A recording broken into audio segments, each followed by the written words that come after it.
a mesa do Senhor, memória, comunhão e exame. Abra sua Bíblia, primeira carta do apóstolo Paulo aos Coríntios, capítulo 11, versículo 23.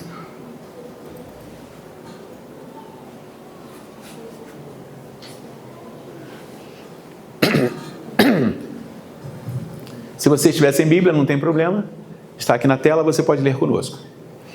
Pois recebi do Senhor o que também lhes entreguei, que o Senhor Jesus, na noite em que foi traído, tomou o pão e, tendo dado graças, partiu-o e disse: isto é meu corpo que é dado em favor de vocês, façam isso em memória de mim. Da mesma forma, depois da ceia, ele tomou o cálice e disse: este cálice é a nova aliança no meu sangue, façam isso sempre que beberem em memória de mim. Porque sempre que comerem deste pão e beberem deste cálice, vocês anunciam a morte do Senhor até que ele venha. Portanto, todo aquele que comer o pão e beber o cálice do Senhor indignamente será culpado de pecar contra o corpo e o sangue do Senhor. Examine-se o homem a si mesmo, e então coma do pão e beba do cálice. Pois quem come e bebe sem discernir o corpo do Senhor, come e bebe para a sua própria condenação. Por isso, há entre vocês muitos fracos, doentes, e vários já dormiram. Mas, se nós nos examinássemos a nós mesmos, não receberíamos o juízo. Quando, porém, somos julgados pelo Senhor, estamos sendo disciplinados para que não sejamos condenados com o mundo. Maravilhoso Deus e eterno Pai, fale conosco nessa noite, em nome de Jesus. Amém. Meu irmão, minha irmã, esse texto, como eu falei, é um texto que eu estava meditando essa semana e ele me constrangeu, e foi aquele momento que você fica constrangido, seus olhos enchem de lágrimas, você não consegue falar, porque se você vai falar, você chora, e você começa a falar: Jesus, o que está acontecendo? Papai, o que está acontecendo? E ali o Espírito Santo começa a ministrar no meu coração, no nosso coração, e ali nasceu essa mensagem, que nós vamos falar sobre ceia do Senhor. Primeiro domingo, toda a Igreja Batista Atitude, no primeiro domingo, celebra a ceia do Senhor, serve a ceia. E nesse momento, antes da gente entrar propriamente na mensagem, eu quero falar uma coisa para você muito importante. Amados, Jesus não deu mandamentos. Quem entregou o mandamento foi Moisés. Moisés entregou 10 mandamentos ao povo, que foram os mandamentos que ele recebeu da parte de Deus. Jesus apenas reforçou, principalmente, 2 mandamentos. Quando ele fala que o principal é amar a Deus sobre todas as coisas, com toda a tua força, com toda a tua alma e com todo o teu entendimento. E ele fala, e o segundo, tão quanto importante: amarás o teu próximo como a ti mesmo, assim como Jesus vos amou. Jesus não trouxe mandamentos, mas Jesus deixou 3 ordenanças muito importantes para nós. E nós precisamos entender que uma ordenança do Senhor Jesus, se não cumprida, é uma rebeldia. E quais foram as ordenanças de Jesus? 3. Pregar o evangelho a toda criatura, batizar em nome do Pai, do Espírito Santo e tomar a ceia do Senhor, como memorial pela nossa salvação, pela morte, pelo sacrifício dele para a nossa salvação. Então, ceia do Senhor não é apenas um ritual, não é apenas algo que a igreja faz por acaso. A ceia do Senhor é um chamado para lembrar de Cristo, anunciar a sua morte e examinar a nossa própria vida. Isso é importante demais, amados, nós entendermos. A ceia do Senhor é um dos momentos mais sagrados da igreja. Isso, amados, traz para mim e para você uma responsabilidade. Ela é uma ordenança deixada pelo próprio Senhor Jesus, para que nós nunca esqueçamos do preço que foi pago pela nossa redenção. Quando você estuda a história do homem, você vai ver que lá no Gênesis, no capítulo 3, o homem peca. Adão e Eva pecam. E lá em Romanos fala assim: porque todos pecaram e destituídos foram da glória de Deus. Nós nascemos, nós fomos feitos com a glória de Deus, amados. Só que o pecado entrou e destituiu o homem dessa glória. E agora o homem se constitui inimigo de Deus. E Deus cria uma maneira para reconciliar esse homem consigo. E a maneira que Deus criou, Deus agiu para reconciliar, que Ele prometeu isso lá no Gênesis, que Ele criaria esse sistema, foi Jesus. E Jesus, então, Ele paga um preço pela minha e pela sua redenção. Então a ceia não é um memorial qualquer, é uma lembrança do preço que foi pago, para que eu e você não fôssemos punidos. Porque Deus é amor, amém? Amém. Mas Ele também é justiça. Porque a gente fica pensando que Deus é só amor. Deus não é só amor, amados. Deus também é justiça. E pelo fato de Deus ser justiça, a palavra de Deus diz que Deus não terá o culpado por inocente e não terá o inocente por culpado. Então, o culpado tem que pagar a conta. E qual era a conta? A conta era ser condenado por toda a eternidade. Uma condenação que Jesus fala que não foi criada para nós, foi criada para o diabo e seus anjos pela sua rebeldia. Mas a palavra de Deus diz que aqueles que não andarem segundo a palavra de Deus serão condenados. E a palavra de Deus diz que no juízo final Jesus vai dizer para alguns: apartai-vos de mim, maldito, para o fogo eterno, porque eu não vos conheço, o fogo eterno preparado para o diabo e seus anjos. Essa é a conta, amados. Essa é a condenação. Só que Deus, por ser justo, Ele tem que punir. Mas Ele também é amor. E aí entra um dilema. Ele tem que punir, mas Ele nos ama e não queria nos punir. E o que Ele fez então? Ele manda o seu Filho, unigênito, gerado de Deus, sem culpa, sem pecado, para vir a essa terra, conhecer as minhas dores, conhecer as suas dores, conhecer os meus fracassos, conhecer os seus fracassos, conhecer as minhas debilidades e as suas debilidades. Jesus andou nessa terra, Jesus sentiu tristeza, Jesus chorou, Jesus sentiu dor, Jesus sentiu fome, como eu e você sentimos. Porque algumas vezes nós nos valemos dessas coisas e falamos assim: mas o corpo é fraco. Você não sabe o que ela fez comigo. Você não sabe o que Ele fez comigo. Você não sabe, eu roubei porque eu estava com fome. Amado, Jesus conhece tudo isso. Foram 40 dias no deserto passando fome, amados. Então Ele viveu o que eu e você vivemos e sentiu na pele o que nós sentimos. A única diferença entre Ele e nós é que Ele não pecou. E Deus manda essa pessoa imaculada vir ao mundo, assumir a minha culpa, assumir a sua culpa no madeiro. Como estava escrito lá no livro do profeta, que todo aquele que fosse pendurado no madeiro era maldito. Ele se fez maldito por mim e por você, amados. Pagou um preço caríssimo. Então a ceia do Senhor não é uma coisa qualquer. Quando você estuda sobre o sacrifício vicário de Cristo, amado, você aprende que o chicote que eles usavam para bater em Cristo, na ponta do chicote tinham lâminas, e quando eles batiam no corpo de Cristo, aquela lâmina, quando batia, quando ela voltava, ela arrancava pedaços da pele dele, pedaços do corpo dele, amado, e o sangue se esvaía. Um sacrifício horrível, um sacrifício tremendo, que não era ele o culpado, era o homem. Culpa que recairia sobre mim, culpa que recairia sobre você, amados. Mas Jesus sofreu aquilo, o seu sangue saiu, ele se esvaziou, ele derramou o seu sangue. Então, amados, a palavra de Deus fala que o castigo que nos traz a paz estava sobre ele.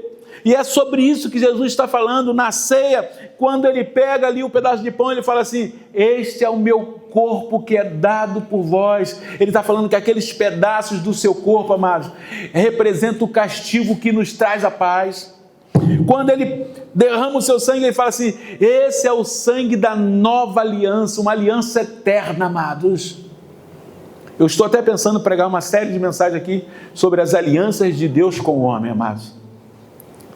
Mas Jesus fez uma aliança conosco, uma aliança de sangue. Ele derramou o seu sangue para que nós tivéssemos aliança com Ele, para que nós tivéssemos aliança com Deus, amados. Porque nós estávamos perdidos, a humanidade estava perdida, mas através do sangue de Cristo derramado na cruz do Calvário, a nossa aliança com Deus, ou melhor, a aliança de Deus conosco foi refeita. Então, a ceia, eu e você precisamos entender que não é algo corriqueiro, não é apenas uma cerimônia, ela é um memorial, onde nós precisamos pensar, onde nós precisamos meditar, e nós precisamos entender, amados, que ela é muito além do que apenas estender as mãos, pegar um pedaço de pão e um copinho de suco de uva. E esse texto, então, nos ensina que participar da ceia exige consciência, exige reverência e exige compromisso. E por que esse texto nos leva à consciência, à reverência e o compromisso?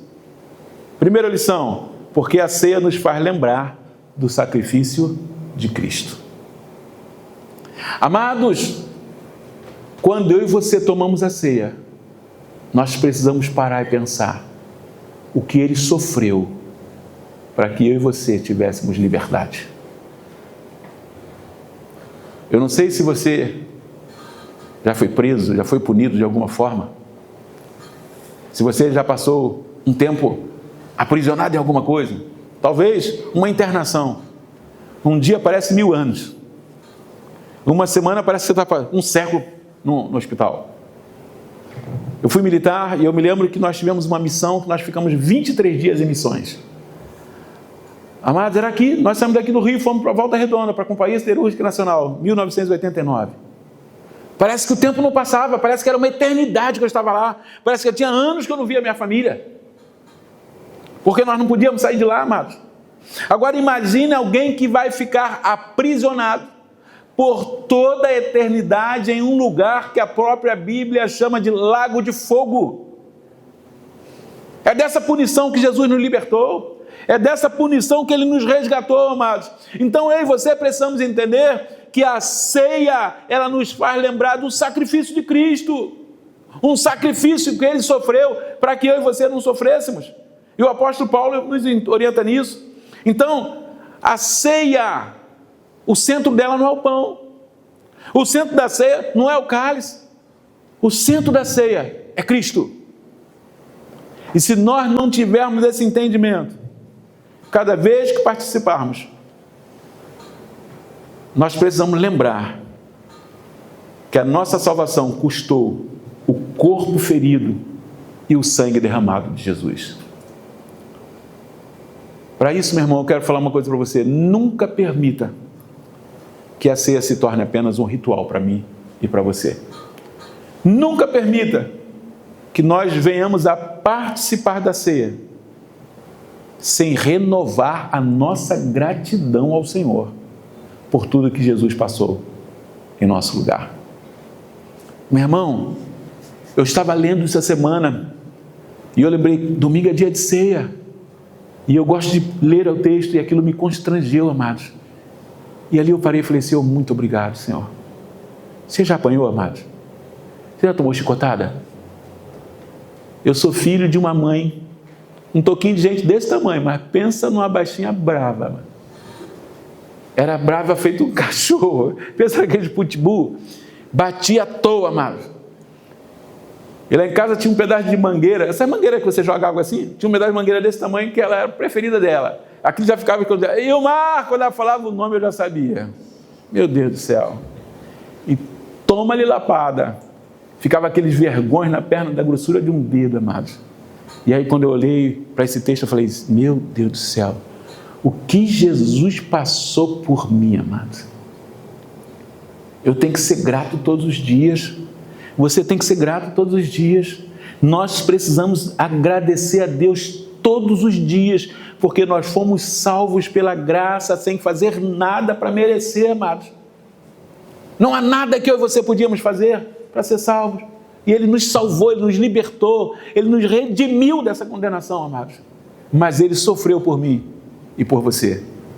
E por que esse texto nos leva à consciência, à reverência e ao compromisso? Porque a ceia anuncia a esperança da volta de Cristo. Várias pessoas aqui hoje falaram da Copa do Mundo, né? E tem um monte de brasileiro triste porque o Brasil saiu da Copa do Mundo. Deixa eu te falar. Na vida é assim, amados. A vida é assim. Homem gosta de carro. O cara tem uma Ferrari hoje, a Ferrari dele amanhã bate, está velha. Teve uma série de filmes aí chamados Velozes e Furiosos. Você viu? Você torcia por quem? Pela polícia ou por eles? Olha lá que você estava torcendo pelos bandidos, hein? E aí os Velozes e Furiosos, os caras ficaram famosos e tal, e um deles um dia sofre um acidente e bate com uma Porsche de quase R$1 milhão, amados, ou mais, e morre. Em vida real, não foi mais no filme. E aí eu fico pensando, o homem tem uma Porsche, tem uma Ferrari, as mulheres são bonitas, e tem uns camaradas que você vai lá, deposita 25 mil na conta dele e deixa a sua mulher mais bonita ainda. Só que tem uma coisa, tudo tem prazo de validade. Mas a ceia do Senhor não está falando da Ferrari, da casa bonita, da mulher que faz aquela cirurgia plástica e volta 10 anos mais nova. Não, não é isso não, amado. A ceia do Senhor está falando de algo que é eterno e ela nos anuncia a esperança da volta de Cristo, amado. Onde Jesus vai voltar para nos encontrar, para encontrar a sua igreja amada, para encontrar a sua noiva, para dizer para mim, para dizer para você: vinde bendito de meu Pai, possuir por herança o reino que está preparado desde a fundação dos séculos. Aleluia. Amados, isso muda a minha concepção de vida, amados. Isso não é discurso de fracassado não, mas muitas vezes a gente luta pra caramba e não alcança o que deseja. Você já viveu isso? Lutar pra caramba e criar um projeto de vida e você olhar assim e você fala assim: caramba, já estou chegando aos 40, só consegui atingir 25% das minhas metas. Eu não vou olhar para ninguém, eu vou olhar para lá.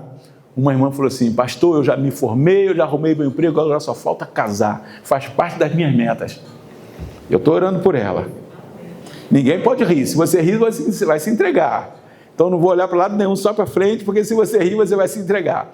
Mas algumas vezes, amados, a gente estabelece algumas metas e a gente não alcança. E se dermos bobeira por não alcançarmos essas metas, a gente começa a ser uma pessoa frustrada. Amém? Quantas pessoas hoje estão tristes porque o Brasil perdeu? Amados, essa palavra de Cristo, o troféu da Copa do Mundo não se compara. Porque ele ganha o troféu da Copa do Mundo hoje, daqui a 4 anos ele está correndo atrás e pode perder outra vez. Mas Jesus, quando ele vai voltar para buscar a sua igreja, amados, quando eu e você podemos meditar nisso, isso muda a nossa concepção de vida. Você já estudou sobre salvação? Você já estudou sobre a volta de Jesus? A primeira coisa, Apocalipse 21 fala que ele vai enxugar dos nossos olhos toda lágrima. Você já chorou por alguma coisa? Você já se entristeceu? Imagina as suas lágrimas serem enxugadas e você irá para um lugar, nós iremos para um lugar onde não vai ter choro. Você já sentiu dor? Semana passada eu estava pregando aqui e pisando meio de ladinho porque eu machuquei o pé na obra e estava aqui calçado pisando meio de lado. Você já sentiu dor? Coisa horrível sentir dor, né, amados? Eu tive apendicite. Oh, que dor horrível, amados. Mas a palavra de Deus fala que lá na eternidade nós não teremos dor.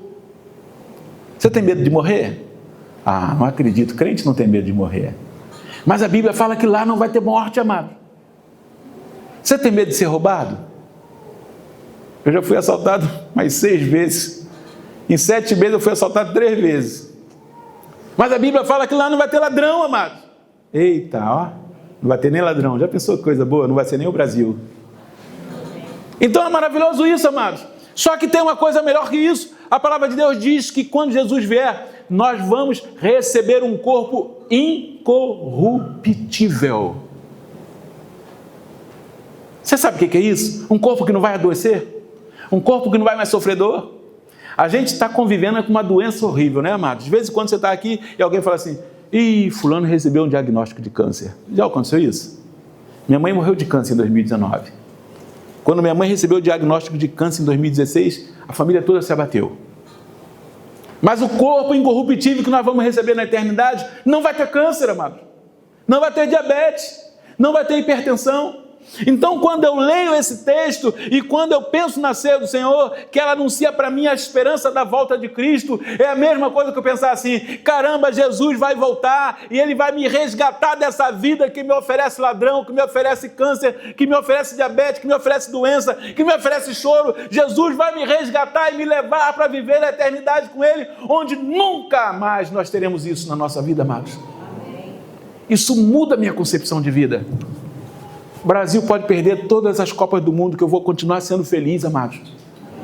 Porque eu sei que o que me espera na eternidade, Copa do Mundo nem se compara, amados. Não chega nem perto. E aí, por que então esse texto nos leva à consciência, à reverência e ao compromisso? Porque a ceia do Senhor exige reverência. E aqui, amados, eu e você precisamos entender o que o apóstolo Paulo está falando. Porque o tempo vai passando e talvez nós, pastores, somos culpados por não ensinar, por não pregar. Oséias 4,6 fala assim: o povo está sendo destruído porque falta conhecimento, e tu, sacerdote, rejeitaste o conhecimento. Porque o apóstolo Paulo, ele chama atenção para mim e para você aqui, quando ele fala que eu e você devemos ter reverência ao participar da ceia do Senhor. Quando ele fala assim: olha, aquele que come e bebe sem discernir o corpo do Senhor, come e bebe indignamente. E aí ele fala: por isso há muitos fracos, doentes, e alguns até que já morreram. Algumas vezes, meu irmão, a gente encontra os irmãos que vivem dentro da igreja. E aí eu quero que você tenha bastante carinho comigo, pelo que eu vou falar. Tem irmãos que vivem dentro da igreja, frequentam os cultos, participa dos ministérios, serve na igreja, mas você olha para ele, é uma vida fraca. Fraca espiritualmente, uma vida fraca no sentido de falta de sucesso mesmo na vida, vida pessoal, falta de sucesso, falta de realização. Uma pessoa que não realiza nada, não conquista nada, não melhora de vida, não prospera, e você fala assim: o que está faltando? Por que fulano é assim? O apóstolo Paulo explica aqui, quando ele fala que quando nós nos aproximamos da mesa do Senhor indignamente, isso traz para nós fraqueza, doença e morte. Não sou eu que estou falando, é Deus. É a palavra de Deus que está falando isso. Então eu e você, meu irmão, se nós queremos viver uma vida feliz, abençoada, fortalecida em Deus, nós temos que ter o zelo com a ceia do Senhor. Por isso eu falei que a ceia do Senhor é um dos momentos mais sagrados da igreja. E não adianta você falar assim: ah, mas pastor, o senhor não pode mudar. Eu não posso mudar isso. Se você ler Deuteronômio capítulo 32, se não me falha a memória, é que eu falei de manhã e não conferi, então eu vou conferir agora. Deuteronômio 32, 39. Vejam que agora eu sou o único, eu mesmo, não há outro Deus além de mim. Faço morrer e faço viver, firo e curo, e ninguém é capaz de livrar alguém das minhas mãos. Algumas vezes, meu irmão, tem gente que fala assim: pastor, o senhor ora por mim, o senhor pode orar, está acontecendo isso, está acontecendo aquilo. Eu falo: meu irmão, para aqui, vamos bater um papo. Como que você está vivendo? Como tem sido o seu procedimento? Todos os meses você está na igreja tomando ceia, mas como é que você tem tomado ceia? Porque, amados, a palavra de Deus fala em Hebreus que o Pai disciplina quem Ele ama. E existem pessoas que estão vivendo coisas, não sou eu que estou falando, é a Bíblia que está falando, que a pessoa está sendo disciplinada pelo próprio Deus. A pessoa que está sendo disciplinada pelo próprio Deus, meu irmão, eu posso fazer calo no meu joelho, sangrar o meu joelho de tanto orar de joelho, que não vai mudar a situação da pessoa, porque eu não sou mais forte que Deus. Tem gente que está morrendo, eu vou orar e não vai mudar a situação da vida da pessoa, porque é Deus que está matando. Que é isso, pastor? Olha que além de mim não há outro Deus. Eu firo, eu saro eu mato e eu faço viver, e não há quem possa livrar alguém das minhas mãos. Deuteronômio 32, 39. Eu não posso fazer nada pela pessoa, mas há uma pessoa que pode, ela própria. Porque a palavra de Deus diz que se nós confessarmos os nossos pecados e abandonarmos os nossos pecados, Deus é longânimo e benigno em perdoar, amados. Isso é tão tremendo, tão tremendo, tão tremendo, que quando você lê a história do rei Ezequias, a palavra de Deus diz que Deus chama o profeta Isaías, fala: Isaías, fala, Senhor, vai lá na casa do rei e fala com ele que ele está com uma doença que não é para viver, é para morrer. E o profeta vai na casa do rei e fala: meu senhor, Deus manda te dizer que a doença que está em ti é para morrer, não é para viver. Quem foi que falou que a doença era para morrer? Deus. Quem entregou a notícia? O profeta. E a palavra de Deus diz que Ezequias, naquele momento, vira para o canto da parede, chora e fala: Deus, lembra-te de mim, Senhor. Eu andei retamente na tua presença. E o profeta já tinha vazado, porque naquele tempo, se o profeta desse uma má notícia para o rei e o rei não gostasse, ele não saía nem na porta e falava: pega esse infeliz e mata. O profeta deu a notícia e vazou. Quando ele estava atravessando o pátio, Deus falou: volta, que eu estou dando mais 15 anos de vida. Amados, eu não posso orar por uma pessoa e mudar a condição dela, quando ela está sendo disciplinada pelo próprio Deus, mas a própria pessoa pode se arrepender, a própria pessoa pode se consertar, a própria pessoa pode confessar ao Senhor, abandonar os pecados, e Deus vai agir, Deus vai transformar aquela situação, Deus vai mudar, porque a ceia do Senhor nos chama a reverência, amado. Então isso é importante. A ceia não é só um memorial, todo mês é dia de ceia, não, amado. É uma oportunidade da gente olhar para isso aqui e lembrar que Jesus sofreu em nosso lugar, de lembrar que Jesus vai voltar para buscar a sua igreja, de lembrar, amados, que eu tenho que ter reverência diante da santidade de Deus. E eu e você não podemos perder isso de vista, porque senão, amados, nós vamos sofrer. Como o texto que nós lemos em Coríntios: há fracos, doentes e alguns que já morreram. A ceia não é para pessoas impecáveis, não, mas ela é para pecadores arrependidos, que reconhecem a dependência da graça de Deus. Ah, mas então eu sou totalmente santo, eu tenho que ser santo? Não, amados, porque nós não conseguimos isso. Nós jamais vamos conseguir ser totalmente santos por nós próprios, amados. Mas quando nós nos tornamos dependentes da graça de Deus, amados, porque a gente peca. O apóstolo Paulo fala que o bem que ele queria fazer, ele não conseguia fazer, e o mal que ele não queria fazer, ele fazia. Muitas vezes ele fala assim: hoje eu não vou errar. Já falou isso?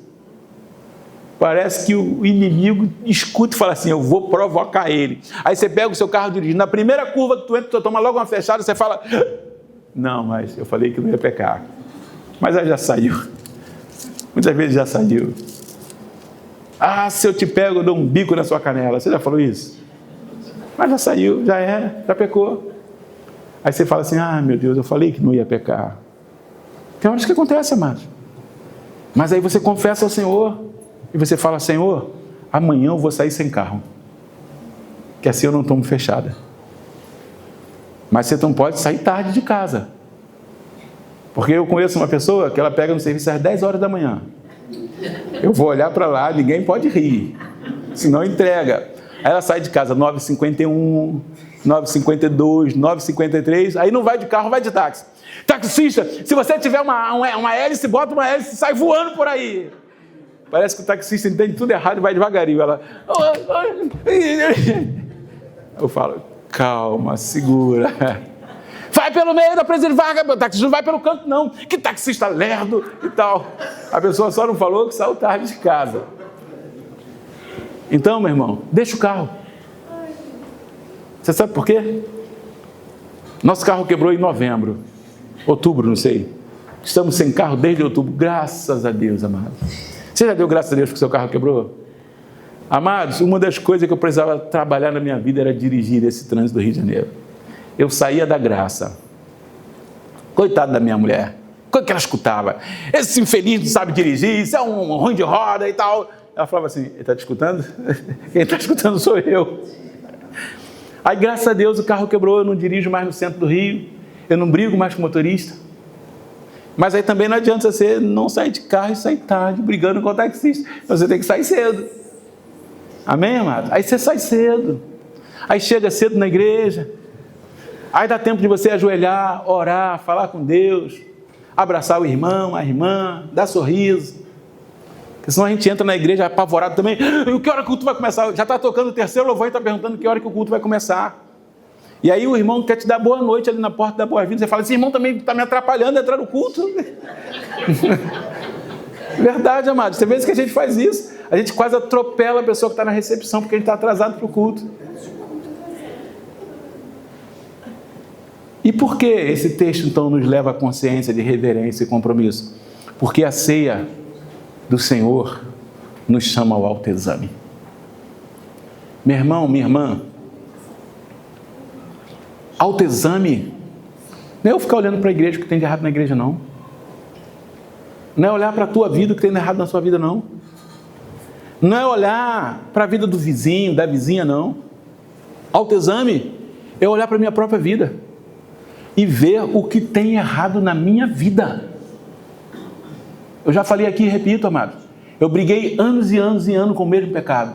E eu falava, nunca mais vou fazer isso. É igual aquele cachaceiro que toma um porre e fala, nunca mais eu bebo. Daqui uma semana está bêbado outra vez. E quando eu vi, eu estava fazendo a mesma coisa. Aí eu descobri, tem umas coisas que eu tenho que fazer. Tem alguns lugares que eu preciso evitar. Tem algumas pessoas que eu preciso evitar. Tem alguns ambientes que eu preciso evitar. Tem coisas que eu tenho que parar de fazer. Porque algumas vezes, amados, são coisas que a gente ama. Lugares que a gente gosta. Pessoas que a gente gosta. Mas são ambientes que nos levam a pecar, amados. Então tem horas que nós temos que fazer o autoexame e descobrir fraquezas que existem em nós. E aí eu amo a Igreja Batista Atitude por isso. Porque nós temos uma coisa chamada discipulado. E no discipulado a gente coloca o dedo na ferida, amados. Falei aqui na noite da nossa inauguração, eu tive um discipulador casca grossa, o cara é oficial da Marinha, e ele me colocava quase que de joelho, me apertava, que tinha dia que eu engolia quadrado no discipulado, que eu não falava, porque se eu falasse eu chorava, mano. Com 50 e tantos anos de idade, quase 60. Mas aquilo me fez ver que tinha coisas que precisavam ser consertadas em mim, amados.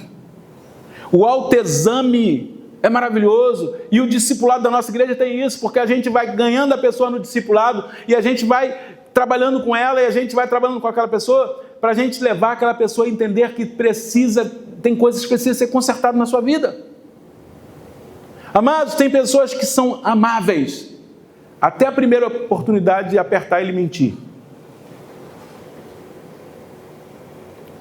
Existem pessoas que são amáveis, até aparecer a primeira oportunidade, onde ele se sente apertado, e a maneira dele sair do aperto muitas vezes é pecando. Então, algumas vezes, amados, eu e você precisamos fazer um autoexame e falar assim, o que tem em mim que precisa ser consertado? O que tem em mim, o que eu vivo, que está desmerecendo o sacrifício de Jesus? Amados, Jesus não precisa morrer na cruz outra vez, pelos meus e seus pecados. Nós precisamos fazer autoexame. E nesse autoexame a gente precisa pensar nisso. A minha comunhão com Deus está viva. Porque também tem uma coisa, amados. Tem aquele crente que você fala com ele, meu irmão, você precisa consertar isso aqui. O cara fica com raiva de você. Você não pode mostrar o pecado dele. Você não pode mostrar o erro, o cara fica com raiva de você. Eu vou sair dessa igreja, eu não gosto desse pastor, não gosto desse irmão, não gosto desse meu discipulador. Ele quer mexer no meu pecado de estimação. Tem crente que tem pecado de estimação, amado. Ele larga qualquer coisa, mas aquele pecado não. Há pecados que eu preciso confessar e abandonar, porque não é só confessar, é confessar e abandonar. Recebi uma ligação Meu telefone tem senha, porque, sei lá, a operadora botou senha lá, mas a minha mulher sabe a senha. E eu trabalho o dia todo, eu uso muito computador durante o dia, eu uso o celular durante o dia. Então, à noite, quando eu chego em casa, eu não quero mais ficar segurando o celular, colocar no ouvido, e eu atendo as minhas ligações no Viva Voz. Então, eu já vou te avisando. Se você vai ligar lá para casa para falar segredo, minha mulher vai ouvir, já estou te avisando. Aí uma mulher me liga, sou eu, pastor fulano? Eu falei, sou eu mesmo. O senhor conhece o fulano? Eu conheço. Isso é um pilantra safado, sem vergonha, que eu não sei o que. A mulher descascou o camarada. Falei, meu Deus do céu, e a minha mulher do lado escutando. Eu falei, não vai dar nem para poupar. Isso era uma sexta-feira, eu liguei para o cara, falei, meu amigo, tudo bem? Tá. Vamos bater um papo? Vamos. Que dia? Amanhã. Eu encontro o camarada no dia seguinte, falo com ele, tá tudo bem contigo? Tá tudo bem. Tá tudo tranquilo contigo? Tá tudo tranquilo. Não tem nada errado contigo? Não. Você tem certeza que não tem nada errado contigo, meu irmão? Não. Tuas contas estão pagas? Estão. Teu trabalho está em dia? Tá. A sua vida espiritual está em dia? Tá. A sua vida sexual está em dia? Estava tudo em dia na vida do cara, estava tudo lindo. Falei, meu irmão, deixa eu te falar. Recebi uma ligação de uma pessoa que falou tremendamente mal de você. Será que essa pessoa mentiu? Mentiu sim, pastor, mentiu sim. Eu falei, então tudo bem. Mas qual é o nome dessa pessoa? Eu falei, não, eu prometi para ela, segredo, não vou falar. E não falei. Rapaz, o meu final de semana acabou, o cara me perturbou a semana toda, sábado, domingo, segunda, terça. Quando foi quarta, ele me colocou na parede. Ó, se o senhor não falar comigo, eu vou levar isso para cima, para os seus supervisores de cima, porque o senhor não está sendo justo. Eu falei, eu que não estou sendo justo? Ele falou, é. Eu falei, você está falando sério? Ele, estou. Eu falei, então tudo bem. Liguei para ela, falei assim, posso falar contigo depois por telefone? Ela falou, pode. Peguei o telefone e liguei na frente dele. Fulano, eu não falei o nome. Falei, oi, tudo bem? Ela, tudo bem. Eu falei, eu estou aqui falando aqui e tal. Você pode falar? Você pode repetir o que você falou comigo? Ela falou assim, vou desliga que eu vou ligar outra vez. Ela desligou e ligou de vídeo. Ela falou, eu estou ligando de vídeo que eu sei que esse safado está aí. Assim, amados. E descascou o camarada e ele abriu a boca a chorar na minha frente. Eu falei, ô meu irmão, eu te dei a chance, cara, de você consertar entre mim e você. Por que teve que chegar a isso? Por que teve que mentir? Amados, Tiago capítulo 5, versículo 16 fala assim, confesse os seus pecados uns com os outros e você será curado, amados. Algumas vezes, amados, não é assim, eu vou pecar e vou falar para a igreja toda, não, mas a gente precisa ter um irmão, um amigo, um pastor, um líder que a gente confie e chega para ele e fala, meu irmão, eu errei, eu pequei, me ajuda. E a Bíblia fala que a gente confessa, a gente é curado, e o irmão ora, e a Bíblia fala lá em Tiago 5,16 que a oração do justo pode muito seus efeitos, nós somos curados, nós somos libertos desse pecado, amados, nós somos livres dele, amado.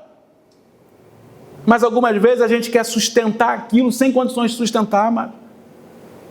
E foi algo vergonhoso para ele, foi algo horrível. Sabe qual foi a postura dele? Parou de falar comigo, como se eu fosse culpado. Parou de falar comigo como se eu fosse culpado. E não gosta mais de mim. Então, amados, tem horas que tem pecados que a gente não gosta de confessar, e muito menos de abandonar. Tem perdão, amados, que a gente não gosta de oferecer a quem nos ofendeu. Tem vezes que a pessoa nos ofende e a gente fica guardando aquilo com a gente. Não vou perdoar, não vou perdoar, não vou perdoar.